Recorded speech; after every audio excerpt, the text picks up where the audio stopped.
Hi guys. நம்ம லைஃப்பில் எத்தனையோ பேரை பார்த்துருப்போம், பேசியிருப்போம், பழகியிருப்போம்.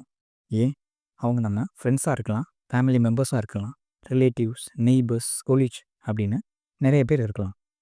அவங்கக்கிட்ட நம்மளை பற்றின சீக்ரெட்ஸ் ஃபுல்லாமே ஷேர் பண்ணலாமா அப்படின்னு கேட்டால் கண்டிப்பாக கூட. ஏன்னா அதுக்குன்னு ஒரு தனி செட் ஆஃப் ரீசன்ஸே இருக்குது. ஃபார் எக்ஸாம்பிள், இப்போ நீங்களும் உங்கள் ஃப்ரெண்டும் ஒரு நல்ல ஃப்ரெண்ட்ஷிப்பை மெயின்டைன் பண்ணிட்டு வரீங்க. அப்போ உங்களை பற்றின எல்லா சீக்ரெட்ஸுமே உங்கள் ஃப்ரெண்டுக்கிட்ட நீங்கள் ஷேர் பண்ணுறீங்க. அந்த டயத்தில் உங்களுக்கும் உங்கள் ஃப்ரெண்டுக்கும் ஒரு சின்ன மனஸ்தாபம் ஏற்படுது. அதன் மூலமாக உங்களோட ஃப்ரெண்டு உங்களை பற்றின எல்லா சீக்ரெட்ஸுமே மற்றவங்ககிட்ட ஷேர் பண்ணிடுறாரு. இதன் மூலமாக மற்றவங்க உங்கள் மேலே வச்சுருக்க ஒரு பாசிட்டிவ் திங்கிங், கேரக்டர் எல்லாமே டோட்டலாக ஸ்பாயில் ஆயிடும்.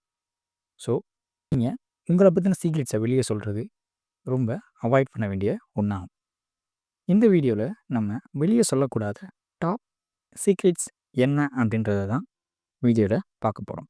வாங்க பார்ப்போம். இதில் ஃபஸ்ட் ரீசனாக நம்மளோட பயத்தையும் இன்செக்யூரிட்டிஸையும் வெளியே சொல்லாமல் இருக்கிறது. ஃபார் எக்ஸாம்பிள், என்னோட ஃபெயிலியர்ஸ் அப்படின்றதையும் அது மட்டும் இல்லாமல் ரிஜெக்டையும் நம்ம வெளியே சொல்லக்கூடாது. என்னென்னா, நம்ம ஒரு ஜாபுக்கு போகிறோம், அவங்க என்ன ரீசன் சொல்லி நம்மளை ரிஜெக்ட் பண்ணுறாங்க அப்படின்றத நம்ம வெளியே சொல்லாமல் இருக்கிறது ரொம்ப நல்லது. அது மட்டும் இல்லாமல் நம்ம லைஃப்பில் அடுத்து என்ன பண்ண போகிறோம் அப்படின்னு நினச்சி பயப்படுறதையும் நம்ம வெளியே சொல்லக்கூடாது. இதனால் நம்மளை பற்றின நெகட்டிவ் தாட்ஸ் தான் ஏற்படும். ரெண்டாவது ரீசனாக ஃபினான்ஷியல் இஷ்யூஸை வெளியே சொல்லாமல் இருக்கிறது. ஃபார் எக்ஸாம்பிள், இப்போ ஒரு 2 வருஷத்துக்கு முன்னாடி நான் இந்த மாதிரி சுச்சுவேஷனால் ரொம்ப ஸ்ட்ரகிள் ஆனேன் அப்படின்றதையும், எனக்கு இந்த மாதிரி ஹேபிட்லாம் இருக்குது, இதனால் நான் அடிக்ஷனில் ஏகப்பட்ட செலவுகள் பண்ணுவேன் அப்படின்றதையும், அது போக ஏகப்பட்ட ஸ்கீம்ஸில் நான் இன்வெஸ்ட் பண்ணியிருக்கேன் அப்படின்ற நம்ம பிளானிங்கையும் வெளியே சொல்லாமல் இருக்கிறது ரொம்ப நல்லது.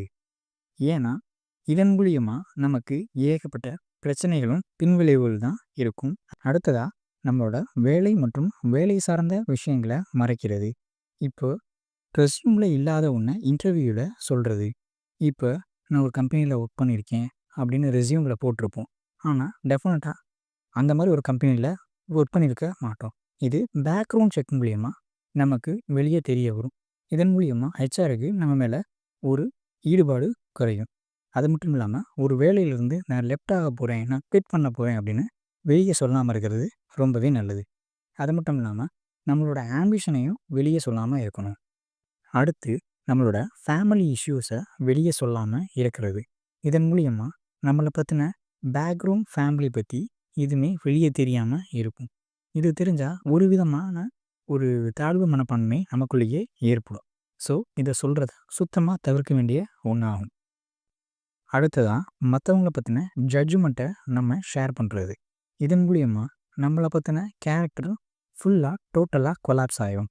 இதன் மூலியமாக மற்றவங்களும் நம்மளை பற்றி ஒரு மாதிரியாக நினைக்க ஆரம்பிப்பாங்க. ஸோ மற்றவங்கள பற்றின ஜட்ஜ்மெண்ட் பற்றி சொல்லவே கூடாது. இந்த பதிவின் மூலியமாக நம்மளோட சீக்ரெட்ஸ் எல்லாமே வெளியே சொல்கிறத பற்றி தெளிவாக சொல்லியிருக்கிறோம். அது மட்டும் இல்லாமல் உங்களோட ரொம்ப நம்பிக்கையான ஆள் இவரை நம்ம வெளியே சொல்ல மாட்டாது அப்படின்றவர்கிட்ட நம்ம சீக்ரெட்ஸை ஷேர் பண்ணுறது தப்பே இல்லை. அதுவும் ஒரு லிமிட்டட் அமௌண்ட்டாகவே இருக்கிறது ரொம்பவே நல்லது. ஸோ இந்த வீடியோவில் நீங்கள் என்ன கற்றுக்கிட்டீங்க அப்படின்றத கீழே இருக்க கமெண்ட் செக்ஷனில் சொல்லுங்கள். அது மட்டும் இல்லாமல் நம்மளோட பதிவு உங்களுக்கு பிடிச்சிருக்கு அப்படின்னா நம்ம சேனலை சப்ஸ்கிரைப் பண்ணிக்கோங்க. ஓகே கைஸ், அடுத்த ஒரு வீடியோவில் மீண்டும் சந்திப்போம்.